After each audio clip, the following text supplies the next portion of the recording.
Chromosomes. Little strands of nucleic acids and proteins are the fundamental genetic instructions that tell us who we are at birth. Most people are born with 46 chromosomes, but each year in the United States, about 6,000 people are born with an extra chromosome, making them a person with Down syndrome. If you've ever encountered someone with Down syndrome, you know that they are some of the kindest, most joyful people you will ever meet. They truly have something extra. My name is Lisa Nichols, and I have spent the last 24 years as both the CEO of Technology Partners and as the mother to Allie. Allie has something extra in every sense of the word. I have been blessed to be by her side as she impacts everyone she meets. Through these two important roles as CEO and mother to Allie, I have witnessed countless life lessons that have fundamentally changed the way I look at the world. While you may not have an extra chromosome, every leader has something extra that defines who you are. Join me as I explore the something extra in leaders from all walks of life and discover how that difference in each of them has made a difference in their companies, their families, their communities, and in themselves.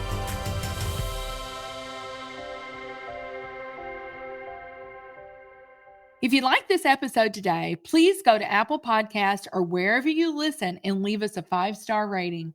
I'm excited to have Amanda McClerren on the show today. Amanda is the CIO and head of digital transformation at Bayer Crop Science.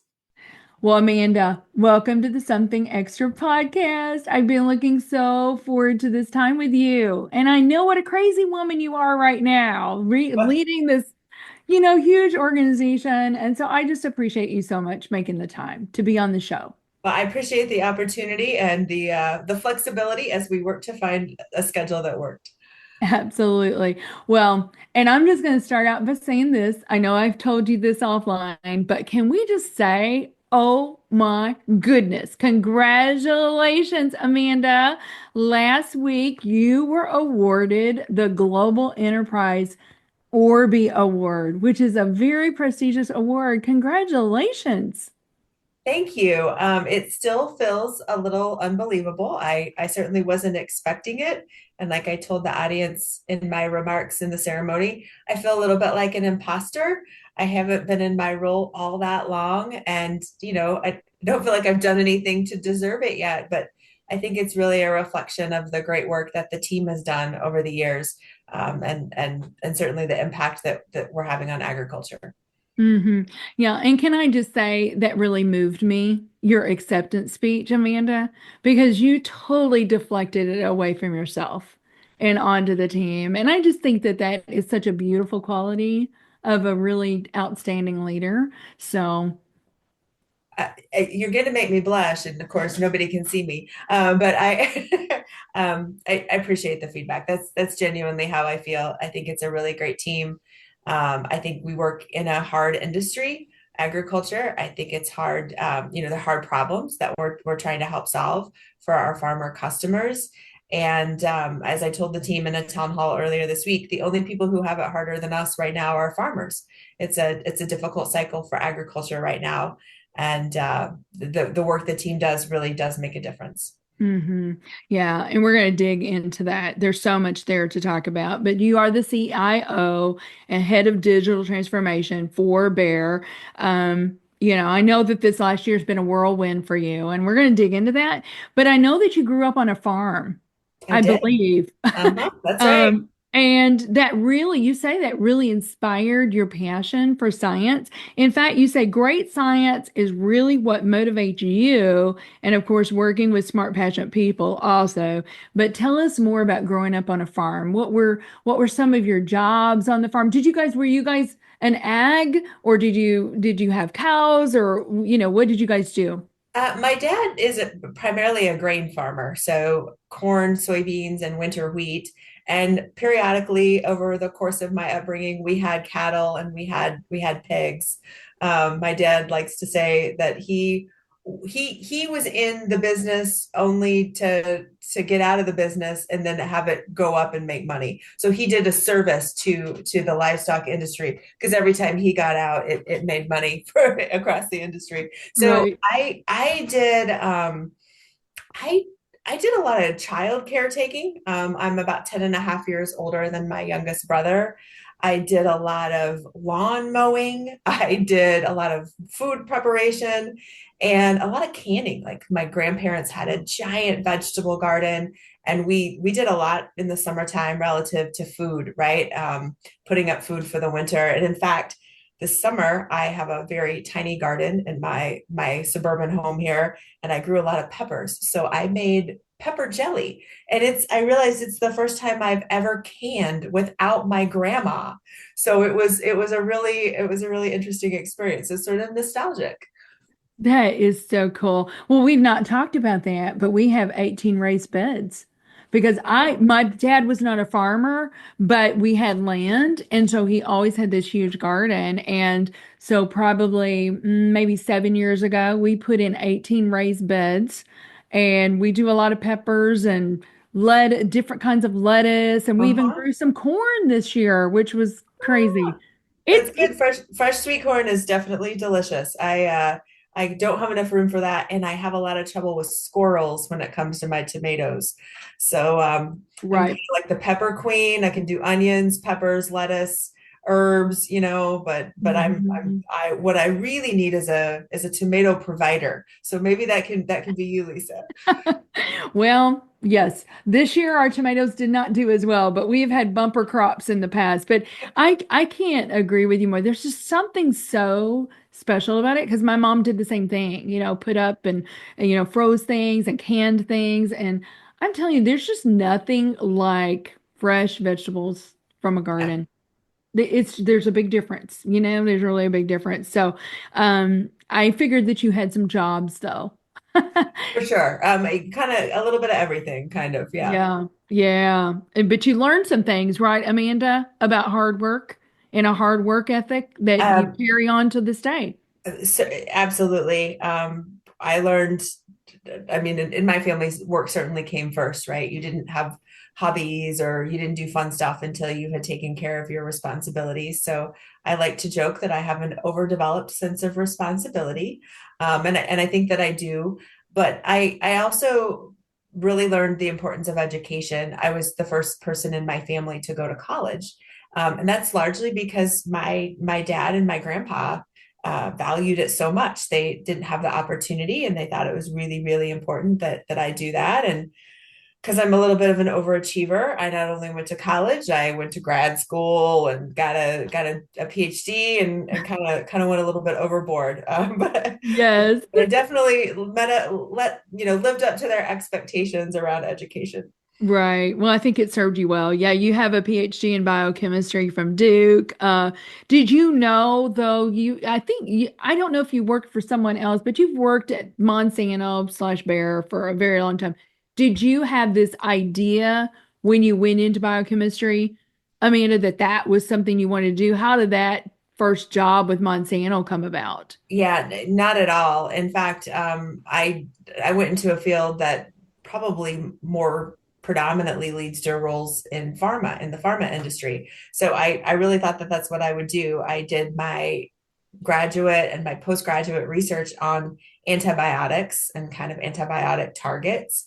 And at the time that I started to look for jobs, pharma just wasn't hiring people with my background. They were looking for people with very specific disease experience. And to my surprise, at the time, Monsanto was hiring a role for the title was biochemist slash enzymologist. And that was literally what I was. It's exactly what my training was. I never worked with plants. I didn't really want to come back to the Midwest. I didn't really think that I would work in agriculture. And of course, I started at Monsanto, and I've spent my whole career at Monsanto, and now Bayer. So I've spent my whole career in agriculture. Hmm. Yeah, such an iconic brand, I mean Monsanto and now Bayer. That's funny though. You know how many I'd love to do a study sometime, Amanda, about how many young people really know what they want to do or how they've pivoted in their career. I would imagine that statistic is very high. Yeah. You know, Well, how, right? my family likes to joke that I declared I was gonna go to the University of Illinois in sixth grade. And like by eighth grade, I said I wanted to be a genetic engineer, and biochemist is pretty close to that, especially working for the company that I work for, which sort of invented the biotech industry in plants. So kind of full circle there a little bit. Yeah, love it. Um, well, so tell me more about an enzymologist because our listeners and I didn't even know myself until I heard you talk about it one time, what that was. What is that? That's true. I have Jim to thank for being on a leadership panel and getting that surprise question in a room full of IT professionals. Enzymes are proteins in biological systems, so our bodies, for example, and those enzymes perform really important chemical reactions. They help take starting materials and convert them to something else that our bodies need to run efficiently. And so enzymology is the study of those proteins, those enzymes that perform what we call catalysis, right? They catalyze reactions. And sometimes if left without an enzyme, those chemical reactions would take hundreds or even thousands of years to happen naturally. So enzymes are really pretty amazing in terms of what they can kind of come in and do and make happen in a matter of seconds or sub-seconds. That is fascinating. I can see why you're fascinated by that. That is fascinating. It makes me want to go and study that a little bit more. I think since you've been at Monsanto, I counted up, you've had at least six different scientific roles.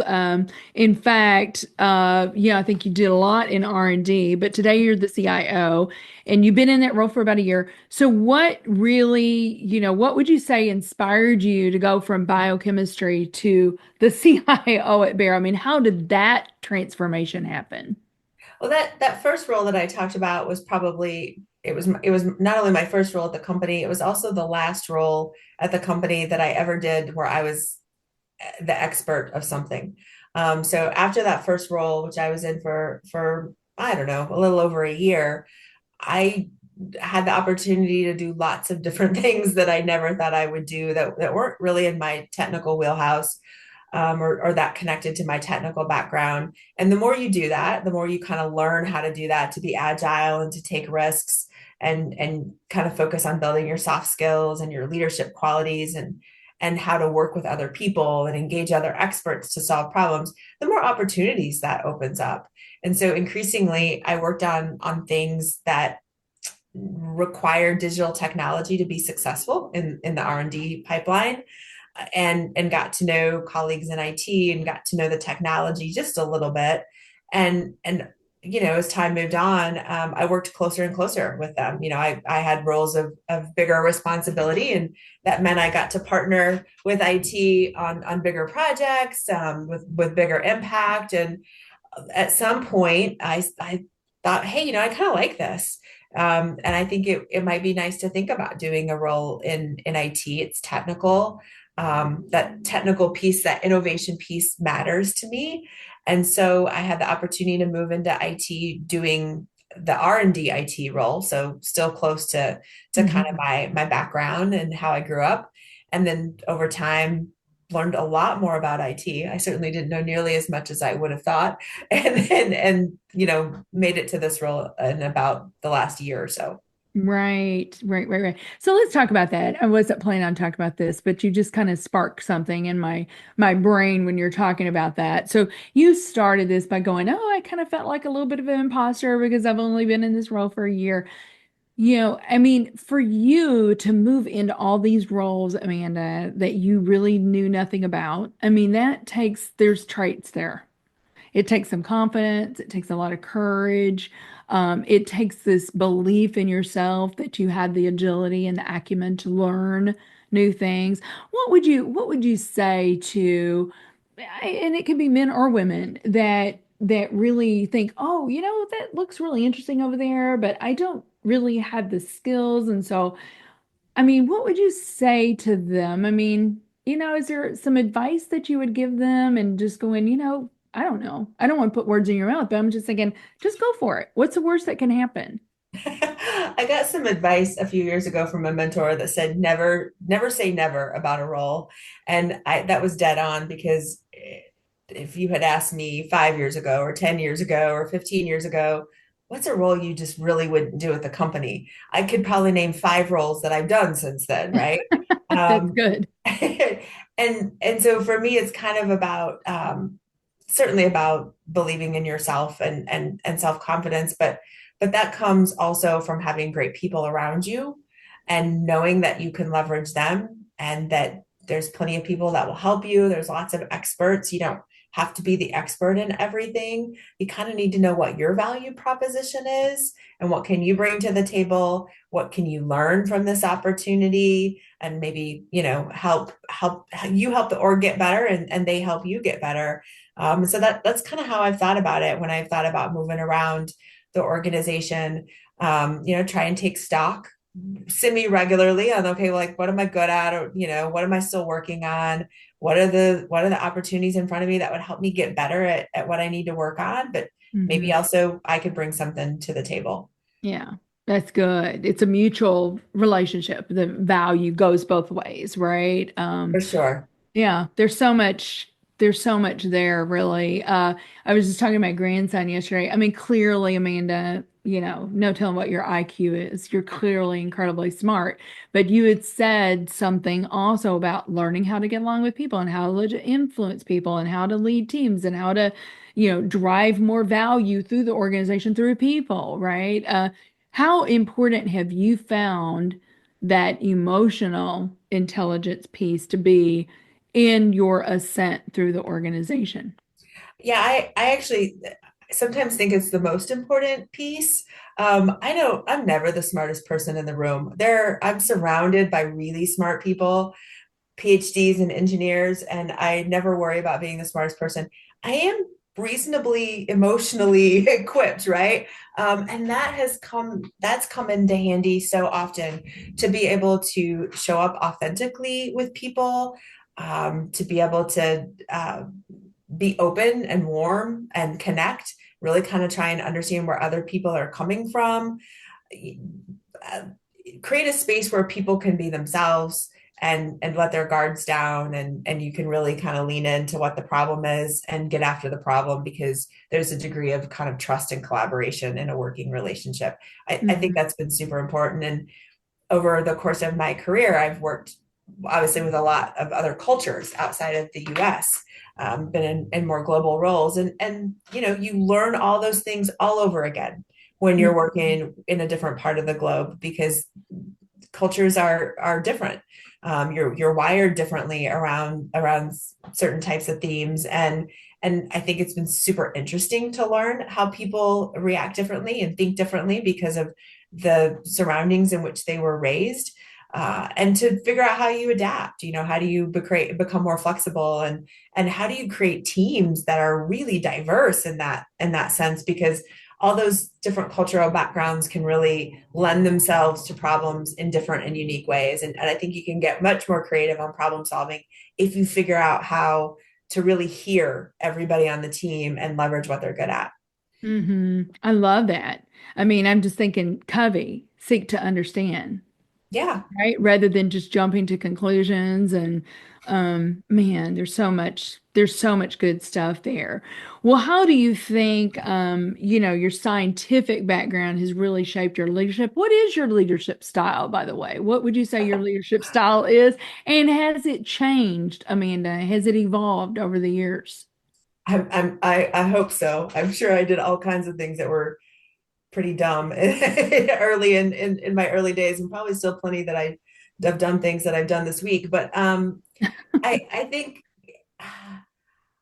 I have a pretty direct style, and I'm pretty action oriented. And if I look back over the years, I needed to probably talk less and listen more, ask more questions, share what I was thinking out loud a little bit more. Sort of that bias towards action is okay, right? I mean, it can be a strength, but you kind of need to bring others along and let them know what you're thinking and where you're trying to go. And I think I've hopefully gotten better at those things over the years. And I think maybe the things that I've learned and tried to complement that with is really, really getting comfortable not knowing the answer and leveraging the folks around me and being able to be authentic and vulnerable in a way about that. That's Yeah. been really useful. I know in the beginning, early days of being a leader, I felt a pressure that I needed to have all the answers. And boy, when you can let that go, like I don't need to know everything, and I'm not the smartest person in the room, you can get a lot more done. There's freedom. There is so Freedom, much freedom in freedom. that. Right. Well, I tell you, I cannot even tell you how many people I think what you just described, Amanda, I've heard so many people describe that like early on, you're like, oh, what if they figure out that I don't know all the answers and it's okay to not know all the answers, but picking the right team, picking the right people to surround yourself with Yeah. is critical. It's a critical leadership skill. I 100% agree. That is, anytime I go into a new role, that's the first thing I do, right? Learn the team. Do I have the right team? It's the number one thing. No, I agree. I agree. So let me tell you, what you've been in the role for about a year. What has this last year been like for you? I mean, what have been some of okay, you're going into a brand new role. What are some of the things that at the beginning of that role you said I want to set out and accomplish? Or, what are some of those initiatives? And I think probably a lot of it is the listening tour in the beginning, just figuring out what you got, right? Certainly, certainly. I mean, it's been a little bit of a wild year, both because of the context of what's been happening at our company. We've been doing, in some ways it's a restructuring, but in other ways it's a whole new operating model around this dynamic shared ownership method, and a lot of what has come through that or from that is needing to kind of redesign our organization and how we're set up and removing layers of leadership and empowering teams to work together differently. And it's, you know, interesting, challenging to be brand new to a role and also kind of be tasked with changing the fundamental setup of the organization and how Right? you're going to work before you really know very much about what you don't know about. I think the other parts of the role that are new to me are the parts that focus so much more on our product supply and our commercial business. I come hmm from R&D. That enabled me, I think, to learn some of the more deeply technical elements of what we do in crop science IT. But the business aspect of product supply and commercial, I have just simply been less exposed to over the course of my career. So, sitting at the crop science executive team and spending a lot of time on financials and the P&L and how the business is performing. I've got a finance coach. I need a finance coach to help me, kind of understand that financial data to the degree, to the depth that I need to. So that's been a ton of my focus, right? Like, so how do I help the org activate this new model? Again, kind of building a new team for me in this regard, and at the same time learning all these parts of our business that I wasn't as exposed to before. Yeah, it's a lot. Yeah. Let's just say it's a lot. So for our listeners out there, they may not really understand this dynamic shared ownership type philosophy. I think correct me if I'm wrong, but there's a book out there called Humanocracy that a lot of you have read, or at least the executives at Bear have read. Tell us, if you would, Amanda, just so that our listeners can understand more, what does that mean? A dynamic shared ownership model. I'll tell you as well as I understand it, because we're Okay. still pretty early into the model. The concept is around how do you really unlock the potential of your people, and you empower people to drive your business differently. The premise is kind of that, as companies get really big, as corporations get really big, they become bloated and they become filled with bureaucracy. And of course, Bear's a very old company, over 150 years, with three separate distinct divisions or businesses. And you can imagine how that happens. I think that there's truth to that. And so the question is, what do you do about it? And a typical restructuring, is top down. Leaders go remove a bunch of roles in the organization, and all the leadership roles are preserved. So it's almost like you double down on the problem. And this approach, you say, well, how do I kind of push decision making down into the organization?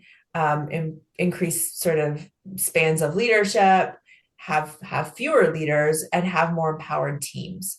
And I think we're still learning how to do that, because with that is going to come behavioral shifts. People are going to have to kind of show up differently to the problem, and be more comfortable with autonomy and risk taking, and Right. kind of decision rights and ownership. And there also comes a need, I think, for really radical transparency, because if you're going to enable the organization to operate that way, they have to have information, they have to have data, they have to have insights, they have to have context to make the right decisions.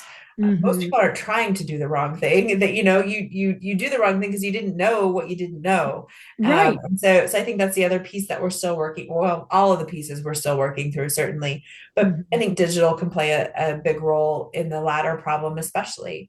As we digitize more processes, we leverage data and analytics differently. That should enable DSO at the end of the day. Mm-hmm. Yeah. Thank you for that. You did a very good job explaining that, Amanda. So thank you. Um, well, okay, so I'm going to ask you one more question, then we're going to take a quick break. Okay. So, Sure. how have you personally, or, I know you're still in the mix of it, but aligning IT and the digital transformation efforts with Bear's mission, and the mission is health for all, right? Hunger for none. Is that still the mission? That's still the mission. That's still the Yeah. mission. The question is, how do we align the digital transformation efforts with that? Right, with that mission. Yes. Mm-hmm.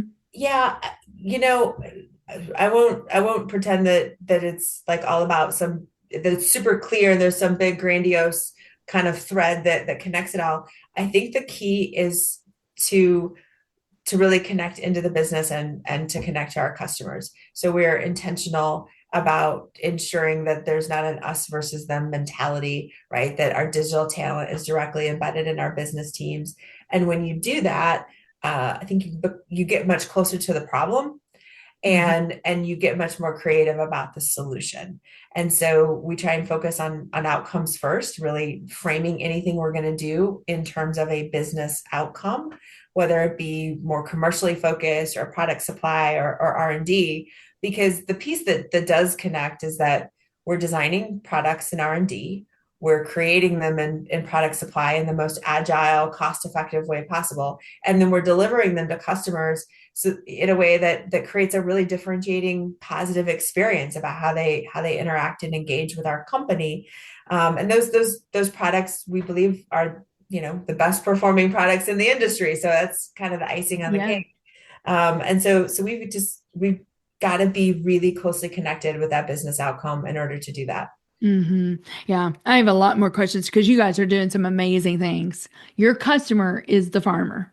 That's right. Get it very clear that the customer is the farmer. So you're doing a lot of things to enable them to do their business better. So we do need to take a quick break, and we'll be right back with Amanda McClerren on the Something Extra podcast. In business, the tendency is to seek out partners who are bigger, faster, stronger. When it comes to IT, you should be looking for smarter, faster, better. That's just what you'll find with the talented technologists at Technology Partners. Our experts develop custom solutions to tackle your most complex challenges, all to simplify your processes in the smartest, most efficient way possible. The time to be swift and nimble starts now. Go to technologypartners.net/solutions and see what's possible. Welcome back, everyone, to the Something Extra podcast with Amanda McClerren. And so, Amanda, this has been really interesting. We just ended our first segment by saying the customer for Bear Crop Science is the farmer. So, talk to me a little bit about how AI is really transforming and informing agriculture. And then maybe I think you piloted your expert Gen AI system, and you can maybe talk a little bit about that. Yeah, we've been using AI for probably close to a decade now at Bear, really heavily utilization in our R&D and our product supply organizations. And I think what's really cool about Gen AI is the accessibility, right, to problems that are more now in the commercial space. So on the R&D side, we have models developed that help us predict the performance of the products in our pipeline, in our seed pipeline, by putting together the genetic information and the field testing, phenotype information over many, many, many years of testing, right? Many generations of material, many years of performance in the field. And now we have an algorithm that can predict the performance in the field based on that genetic information in the lab, which is really cool. We have models that can help us understand harvestability of the crop. So we can ensure that we're harvesting that crop at the right time in the most efficient way possible in our product supply organization, such that we develop the most high quality seed material possible to then package and go to our farmers and as products in the field. On the Gen AI side, kind of now thinking about commercial and the direct farmer customer, one of the things that really matters as a farmer is not just buying the right products, but it's knowing how to manage your crop in the field over the course of a growing season. You have to make many, many decisions, and lots of changing circumstances around you with weather, of course, and pest pressure or disease pressure in the field. And so what we want to try and ensure is that all farmers, regardless of where they are, have access to the best agronomic information possible to help manage that crop. And so we've been able to develop something called Eli, which is an agronomic advisor for our farmer customers. Right now, still focused on developing it internally and validating it with our internal experts. But the idea is that we have a lot of information at Bear about our seed products, our crop protection products, about the threats that face the crop over the course of the growing season. And if we could harness all that in a really easy way, through generative AI technology, through a chatbot, and focus it for agriculture, we've been exploring different ways to maybe train small language models in addition to large language models to see what gives the best right output. But the idea is that we'll be able to answer in seconds questions that may have taken hours to source before. And we'll be able to do that much more broadly across, widespread rural geographies, because we'll have these tools at the fingertips of our agronomic experts, who can look up information very quickly, who can help farmers get the right answer to their questions. Yeah, that is so cool. That is so cool. Well, I love all the ways that you're collaborating with the farmers, and you say that the farmers are at the center of everything you do, which I love that. Let me ask you this. In 2023, I know you commissioned a farmer voice survey. It reached out to like 800 farmers in 8 different countries. Can you talk about some of the results of that? I think you asked, what do they need to succeed? What are their biggest challenges? Can you talk about like some of those outcomes that came from that survey that you did, Amanda? I think so. I'll preface my answer by saying this is an area I'm not as deep on yet. Okay. I think a lot of what we were looking for, what we're always looking for with a farmer survey, is to understand how we can improve the customer experience. And a lot of what we have learned is that farmers do need more access to expert advice and knowledge and information, like I just described with our Eli product. And so being able to bring that forward and rapidly accelerate that since about the time of the survey, since 2023, has been really important. We also need to create a more kind of seamless digital interaction with farmer customers. We need to make it easier for them to do business with Bayer and to transact with us. And as you can imagine, being the child of two separate companies, right, that have come together. And even prior to that, the history of acquisition in both companies, we have a reasonably convoluted, complicated technology stack under the hood. And so Right. a lot of the effort that we're making now is how do we simplify that, and simplify those customer-facing systems, so that it's much easier to order what you want when you want it, and then get that insight about how to use it. Yeah, that user interface, the user experience is so important, right? Because if it's too difficult, then people won't do it, right? That's right. So one thing, I was just talking with someone earlier today. I can't even remember now, Amanda, who I was talking to, but we were just talking about the rate of change Mm-hmm. and technology, and I know that I just read something, I think, who just put this out? Was it IBM that put it out that like the average shelf life for a skill right now is less than 3 years? I think it's 2.5 years. So that is one thing that we can all count on with technology That's right. is this rate of change and that it's just getting faster and faster. How do you personally keep up? I mean, are there conferences that you attend? Are you always reading? Are you looking at white papers? I mean, how just something that maybe you are doing that maybe could help our listeners if they're wanting to keep up on things a little bit more. I certainly read a lot, and I'm sure it's not enough. I have two boys. They are almost 12 and 14. So I have to do my reading in sort of small tidbits, like articles, not books, right? In Right. between soccer practice and basketball Mhm. practice. One of the things, though, that I find really genuinely the most impactful is talking to the experts. And often those experts are in the organization. They're just maybe sitting a little bit somewhere else, a little deeper in the organization. So I try and be intentional about making time to do one-on-ones and connect with some of our principal engineers and our most forward-looking technical leaders. That's super, super valuable. I think the external piece is also important. So it can be conferences, but it can be partners. We work closely with AWS and with Google. They've obviously got great technology and great expertise. So I think being able to leverage them Mhm. and ask questions there through either kind of executive connects or other types of offerings has been really valuable. Yeah, I agree. The important thing is do something, Do something, yeah. Just like right? do something. Be curious. Do something, yeah. Be curious, do something, right? Well, let me ask you this. How has the role of mentorship played out in your own journey? I'm sure you've had some amazing mentors. You're free to call out one or two and what did they teach you? How important is mentorship in I- a career? it's super important. I can look back at almost any big decision I ever made or big risk I ever took, and I can tie it directly back to a conversation that I've had with a mentor.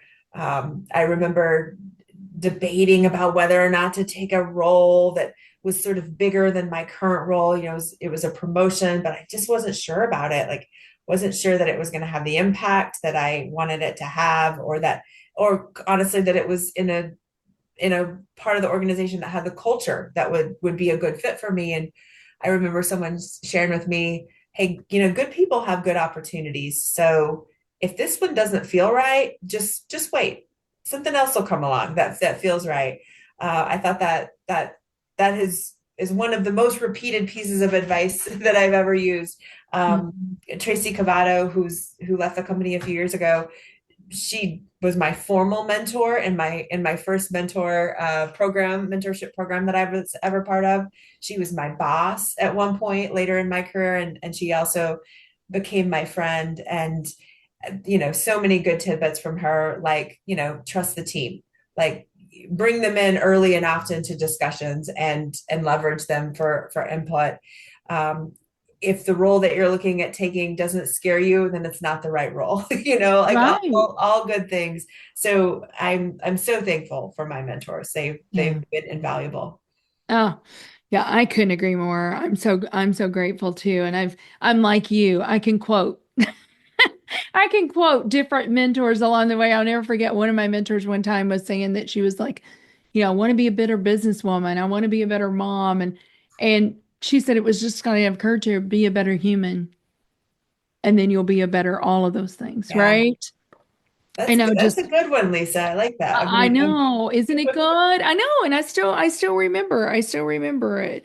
Um, well, okay, so I'll ask you this, and then I really would love to get into. I've got a little fun lightning for you, and then we're going to get into something extra. But I was just at a women's executives in tech event, Mhm. probably about a month ago. Um, and the comment was made, um, Amanda, that women are losing ground. Mm. We gained a lot of ground in terms of getting into those top roles for tech, and the comment was made that they felt like we are losing ground, that we're going a little bit backwards. What do you say about that? And if that is true, what do you believe can be done about it? It's funny. I've been reading some things that suggest the same thing, right? That maybe we're going backwards. And some of the interesting hypotheses I've seen out there about this is that this really accelerated during COVID, Hmm. because obviously we're all stuck at home, and maybe women took on a bigger role with the traditional gender department, right, around caregiving and keeping the wheels on the bus when kids were having to be homeschooled and all that crazy stuff we did. Um, but I think there's another part to it too, which is that maybe women are starting to realize that this idea of having it all, may not be all that it's cracked up to be, right? Like maybe we want a little more balance, relative to our home life and our professional life, and Hmm. a little more value and meaning, in our lives beyond just our professional careers. And I'm getting to be the age now where I'm really starting to reflect on that kind of thing too. Sure. And COVID was just a crazy pivotal time in our lives that really shined a light on that, I think, about what's really, really, really important. Hmm. I think maybe that's led to some of this as well. So I don't know that we're losing ground, or maybe we're becoming more enlightened. Yeah. And maybe we're Right. getting there faster. Yeah. Yeah. No, that's a good point. That's a good point. And yeah, I think it is really important for every person to say what it matters most to me, and putting your efforts there is going to be success for you. And success that you think and I think could be different, right? And neither one is better than the other. It's That's not right. good or bad, right? So, no, that's a good point. I like that perspective, Amanda. I like that a lot. Well, I have just a fun lightning round for you, and I want to spend a little bit of time on something extra. Well, what do you do for fun? Go to soccer games? For sure. Lots and lots and lots of soccer. Yeah. I like to garden. I am very particular about my pots. I have many, many house plants. I'm the house plant queen. And what else? I like to travel. And I like to eat, if I'm honest. I like to eat. Oh, me Yeah. too. Me too. Now I'm really thinking about that. I'm thinking about your pepper jam. That's that's what I'm thinking about. I'll bring you a jar the next time I see Oh, I would love it. I would absolutely love it. Well, what are you most excited about personally right now? Are you guys getting ready to take any trips or anything that the boys are doing or I am honestly really looking forward to not working for a couple of weeks. I have these cozy socks that I want to put on. I want to like kind of sit in front of the fire. I am most looking forward to doing almost nothing. I'm gonna go to yoga. Just gonna go to yeah, yoga good. and have my cozy socks on. I can't tell you how excited I am actually about The that. cozy socks. I love it. I love it. All right. Well, let me ask you this. Because this is something I ask everybody. What do you believe is something extra every leader needs? The thing that's most top of mind for me these days is vulnerability. I It's part of authenticity. It's how part of how you show up in an authentic way. But I think it's a little deeper than that. I think it's a little personally riskier than just authenticity, that vulnerability. And I think it helps you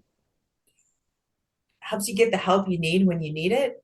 I think it Hmm. helps you model that for your organization. Think it removes some of the barriers that sometimes crop up unintentionally when you get to a certain leadership level. Because there's some title in front of your name, or you've been at the company so many years, those Yes. kinds of things. And so I think just it unlocks something for you at work, and I think it unlocks something inside of your person. I think it keeps you maybe a little more curious, a little more open to exploration, recognizing that you don't know it all, you don't have to know it all, Right. and keeps you a little bit hungry in terms of like continuing to search and find and those kinds of things. Mm-hmm. What have you seen, like have you always been vulnerable? Or is this a skill that we can learn, Amanda? It's a skill you can learn because I've not always been vulnerable, and I still don't think I'm particularly good at it. I'm a little bit better at the authenticity, like sort of not, being who I am, where I am, Sure. using humor to do that. But true vulnerability is really hard. And for me, at least, I think I had to, experience some things in my personal life, that were out of my control, that really helped me feel vulnerable in a uncomfortable way, in a way that I couldn't influence in any way, shape, or Yeah. form. And it's a little bit about the choices you make in those situations. Do you Mm-hmm. lean into it, or do you fight it?